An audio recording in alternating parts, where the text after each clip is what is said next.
Few people know that there is a bank in the south of Europe that does not follow any ordinary financial law. This really peculiar institution has its own rules and traditions.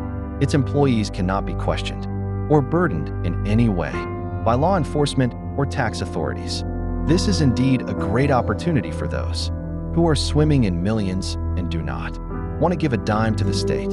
For certain people, this bank is like a fairy tale. Sesame, open up, and whoever gets a loan from it can be sure that this information will be concealed. No worse than a sacrament at a Catholic priest. This unique bank says absolutely nothing about its clients or their accounts. The data here is not processed electronically, and under no circumstances does the bank publish reports. The official name of the bank is Istituto per l'Opera di Religione, but abroad it is known by a simpler name, Vatican Bank. The Vatican Bank cannot be controlled or closed. Officially, it is a private and at the same time very pious institution. But strangely, the bank's employees and clients have nothing in common with the real Christian religiosity and morality taught by the basics of theology, very visually and metaphorically simply. The bank's activities can be described as follows. Imagine the world's richest billionaire, who, hypothetically, has safes with his own billions hidden in different places, and the billionaire does not report on any of them. Traveling around the world, he moves money from one safe to another without any control and without any taxes, while his good friends, if necessary, can also hide their considerable savings with him, again without any outside control. The Vatican Bank carefully selects those who will be offered very favorable cooperation. They must not just entrust the bank with their millions or billions. They must also be very pious, in the sense of the Vatican's internal moral code, absolutely different from the external code that the Pope and his closest associates demand of their sheep. And if the flock abides by this code, they are promised eternal bliss in heaven. The Vatican Bank is the bank of the Roman Catholic Church and is known as the Institute for Religious Affairs, Italian, Istituto per l'Opera di Religione. The bank was founded in 1942 by the head of the Catholic Church, Pope Pius XII. According to the statute, this bank was created to charge fees and manage resources owned by religious agencies. The bank allows corporations, organized for religious purposes, to invest funds, confidentially and tax-free. Details of the bank's operations and financial condition are virtually undisclosed. It is among the banks making major investments in banking and commerce in Italy and around the world.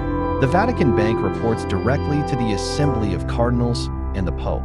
In recent decades, the bank has been involved in a number of money laundering scandals. The last major scandal involving the Vatican Bank occurred in the 1980s. The last major scandal involving the Vatican Bank, the head of the Italian Bank Ambrosiano, Roberto Calvi, was murdered, and the institution, accused of money laundering by the Sicilian Mafia, went bankrupt. The main stake in Ambrosiano belonged to the Vatican Bank. During the reign of Pope John Paul II, major reforms were made, which in principle did not change anything. The Italian Mafia and corrupt officials are happy to use the services of the bank. The Vatican's first Auditor General, who resigned without explanation in June, broke his silence, saying he was forced to resign because of trumped-up charges after discovering evidence of possible illegal activity. Some scary facts about the Vatican include a very high crime rate. The Vatican has one of the highest crime rates per capita in the world, despite its low overall population. The disappearance of 15-year-old Emanuela Orlandi. The trail leads to the Vatican. What happened to Emanuela? On June 22, 1983, 15-year-old Emanuela was returning from a flute lesson. She was seen at a bus stop in the center of Rome. Then she just disappeared. No one has seen her since. Since then, there's been an ongoing debate about what might have happened to her. Could she have been kidnapped and murdered? If so, where is her body? In their search for the girl, Emanuela's family has tested countless theories and rumors. What happened to Emanuela? On June 22, 1983, 15-year-old Emanuela was returning from a flute lesson. She was seen at a bus stop in the center of Rome. Then she just disappeared. No one has seen her since. Since then, there's been an ongoing debate about what might have happened to her. Could she have been kidnapped and murdered? If so, where is her body? In their search for the girl, family has tested countless theories and rumors.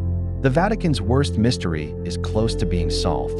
The Holy See has decided to solve the mystery of the disappearance of 15-year-old Emanuela Orlandi, the daughter of a Vatican Bank employee. Pope Francis has given the go-ahead to open a tomb, where it is believed her remains may be kept. Investigators and the media have come up with various versions worthy of the most intricate detectives about new circumstances in the investigation of the mysterious disappearance of the girl. Could learn in the news. Call from an American. A phone call rang in the Orlandi family home. Maria rushed to the phone since Emanuela's disappearance. The machine had been practically silent. "We have your daughter. Don't believe me? Check the trash cans at the Senate entrance and the chapel at Fiumicino Airport." The man spoke Italian with a distinctly American accent. For days afterward, American called Orlandi's family, including a recording of the girl's voice. "I'm Emanuela Orlandi, studying at the music school," she said in a clearly rehearsed voice. This led investigators to believe that the audio recording was made before she disappeared. On the same day, July 5, 1983, the police checked the addresses given by the stranger, nicknamed the American because of his accent. A copy of a pass to the music school where Emanuela studied flute and a note on her behalf were found in a garbage can outside the Parliament building. Another copy of the pass was lying in a trash garbage can at the airport. At 3 p.m. on June 22, 1983, 15-year-old Emanuela Orlandi left home and jumped on a bus heading towards the music school. Half an hour before, she had asked her brother Pietro to give her a ride, but the latter, citing busyness, refused. When she reached Piazza Navona in the center of Rome, she walked toward the school. There was plenty of time. Class started in an hour.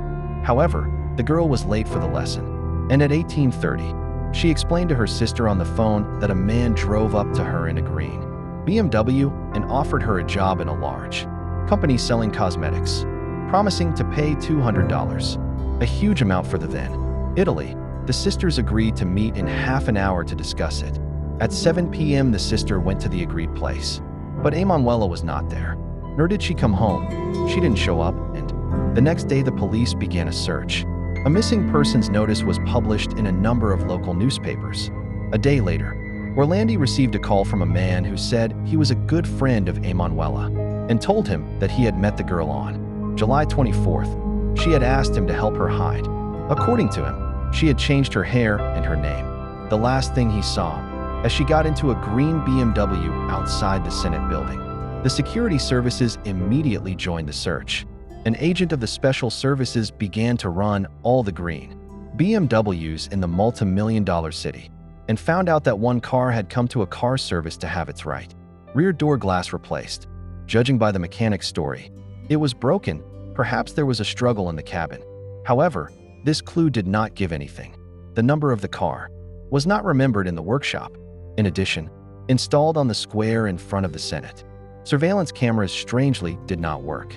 Just from June 22nd to 26th, 11 days after the girl's disappearance, on July 3rd, Pope John Paul II announced publicly that she had been kidnapped. "I urge them to return Emanuela as soon as possible," the pontiff declared. It seems the Vatican knew more than the police did. Subsequently, Italian law enforcement officials would complain repeatedly that the Holy See was reluctant to cooperate. And on July 5th, Orlandi received his first call from the very same American. A day later, on July 6th, the call went out already at the Vatican. "We have Orlandi. We will release her only on one condition. Release Mehmet Agca," the American implored. Turkish citizen Mehmet Agca was serving a life sentence in an Italian prison for attempting to assassinate Pope John Paul I. In 1981, he shot the pontiff on a Roman street, wounding him in the stomach. The interrogation revealed that he was a member of the ultra-right Turkish group Bozkurt, which had attempted a coup d'état in Turkey.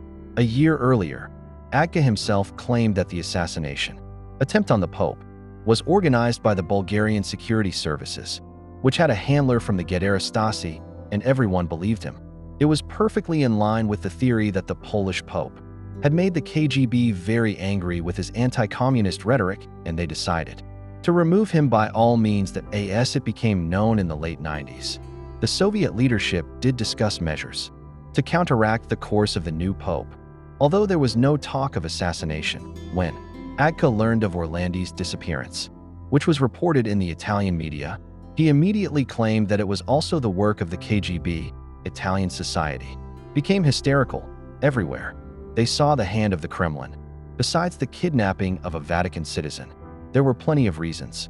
The terrorist Red Brigades were running around the country, literally unleashing a civil war. They had assassinated former Italian Prime Minister Aldo Moro in 1978, and since then had kept the entire Apennine Peninsula in fear for almost a decade. As soon as the theory that Orlandi had been kidnapped by Soviet agents took root in people's minds, unknown men began calling the media, the police, the Vatican, and acquaintances of the missing woman, demanding Agca's release.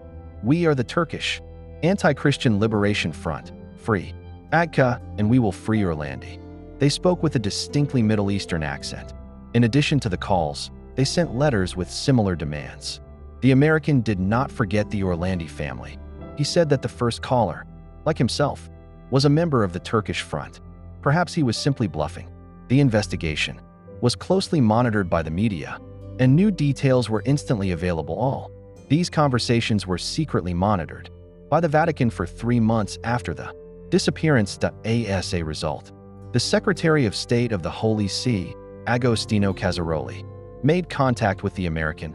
The content of their talks is still kept in the strictest secrecy, despite numerous requests from the Orlandi family. In any case, in September 1983, the stranger said, "The operation regarding the Vatican citizen Emanuela Orlandi is closed in all aspects." The American never called again. His identity has not been established to this day. For almost 15 years, the version about Orlandi's abduction by Soviet agents was considered by the investigation as the main one. Zak, an ex-officer of the GDR's General Directorate of State Security, would claim that the Stasi sent letters on behalf of the Turkish front, demanding that Orlandi be exchanged for Aggie.